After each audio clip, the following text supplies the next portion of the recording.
je plaide la sanction la plus sévère contre la personne qui s'est rendue coupable des propos racistes que nous avons entendus. Ces propos sont incompatibles avec l'identité de notre patrie commune et le lieu dans lequel cette phrase a été prononcée.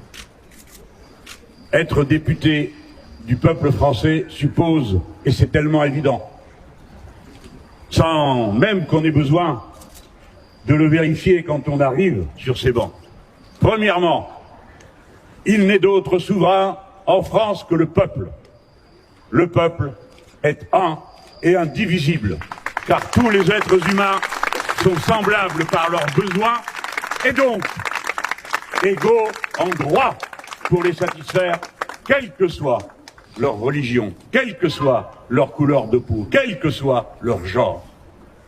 Avant toute chose, nous sommes des êtres humains et en cela semblables. Deuxièmement, l'accord avec la nature républicaine de l'État, qui postule que nous sommes libres, égaux et fraternels, car tel est l'unique contrat qui lie le peuple français, qui n'est ni une religion, ni une opinion politique. Telle est la République, telle est notre humaine condition commune. Dès lors, il faut que la peine soit proportionnée à l'acte. Et la proportion, c'est dehors. Dehors.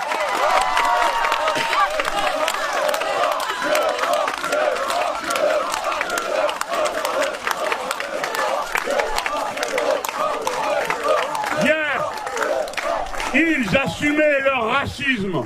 Ils rigolaient dans les couloirs. Ils faisaient des mauvaises plaisanteries. Ils sont ce qu'ils ont toujours été. Des racistes, des fascistes.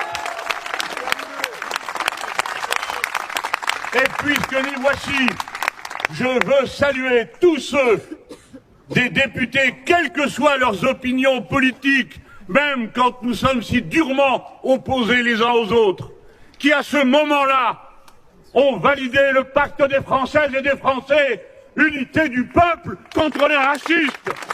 La France est, comme vous la voyez, de vos propres yeux, diverses, multiples, bigarrées. Et elle est forte pour cela, et pas malgré cela. Elle est forte grâce à cela.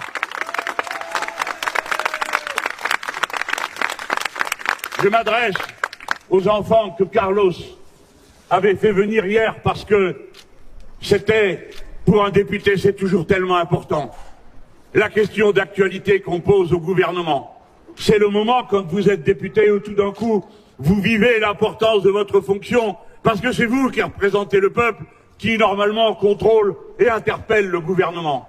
Et Carlos, comme nous l'avons tous été, était tellement fier de ce jour, qui venait dans sa vie, après tant de ces petites victoires qui sont remportées dans le silence du cœur, lorsque le regard imbécile du raciste, lorsque la vindicte de celui qui déduit ou de votre religion, ou de votre couleur de peau, ou de votre genre, la place qui, paraît-il, vous serait assignée par la nature, et qui, dans cette circonstance particulière, dans cette hiérarchie particulière du regard qui blesse tant, le rabaisse. Alors, lui, monsieur le professeur, car c'est un de nos enseignants, Carlos Martins Biongo, à cet instant est un très grand homme, comme on est une très grande femme, ou un très grand personnage quand on est investi de la dignité magnifique de représenter le peuple tout entier, mais en plus, la victoire sur ses souffrances,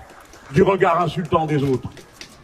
Et c'est à ce moment-là que les enfants qu'il avait invités eux-mêmes ont senti dans leur cœur, eux venant de partout, et surtout d'ici, parce que lui, il n'est pas né en Afrique. Moi, oui, j'y suis né. Et personne ne m'a jamais dit d'y retourner. Alors à ce moment-là, les enfants étaient fiers. Et Carlos a fait son travail de professeur et d'homme, en leur disant, voyez, jeunes gens, persévérez. Travaillez bien, apprenez, progressez, car ici c'est la République française. Et même si c'est pas vrai tous les jours, même si c'est souvent pas vrai, quand on lit liberté, égalité, fraternité, il n'empêche que c'est notre ligne d'horizon. Vague après vague, génération après génération, vous irez tendu vers l'objectif et vous l'atteindrez, peut-être un jour, peut-être une demi-journée, peut-être pour toujours. Mais vous n'y arriverez jamais si vous n'entreprenez pas à chaque instant de tâcher d'y parvenir. Alors Carlos a fait son travail, alors ses enfants, par la fierté qu'ils ressentaient de s'identifier à lui, alors ses enfants étaient plus grands, plus forts. Et ils ont entendu cette parole. Et alors, c'est à eux que je parle. La France, c'est nous. N'écoutez pas cette voix maudite. Et eux, je disais alors quoi?